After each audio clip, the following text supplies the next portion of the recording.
Hi అండి. ఇప్పుడు time 2:45 అవుతుంది.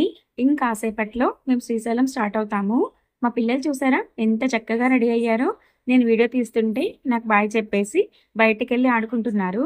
మా హస్బెండ్ వచ్చేసి కార్‌లో లగేజ్ అంతా ప్యాక్ చేస్తున్నారనమాట. ఇంకా ఇప్పుడు స్టార్ట్ అయితే శ్రీశైలం వెళ్ళడానికి ఎంత టైం పడుతుందో చూడాలి. ఇప్పుడు మా ట్రిప్ అయితే హైదరాబాద్ టు శ్రీశైలం, అక్కడి నుండి యాగంటి, ఆ తర్వాత నెల్లూరు అనమాట. 16 కళలకు ప్రాణాలైన మా ట్రిప్ ఎప్పుడైనా సరే మంచి డివోషనల్ సాంగ్స్‌తో స్టార్ట్ చేస్తాము. ఇంకా చెప్పాలంటే సాంగ్స్ పాడుతూ, ఎంజాయ్ చేస్తూ వెళ్తూ ఉంటామనమాట. ఇలా మీలో ఎవరికైనా అలవాటుందా సాంగ్స్ హమ్ చేస్తూ ఉండడం? ఇంక మీకు అర్థమైపోయి ఉంటుంది కదా! కమింగ్ వీడియోస్ అన్నీ కూడా ఈ ట్రిప్ రిలేటెడే అనమాట. అస్సలు మిస్ చేయొద్దు. వీడియోస్ అన్నీ కూడా చాలా బావుంటాయి. Keep watching. Thank you.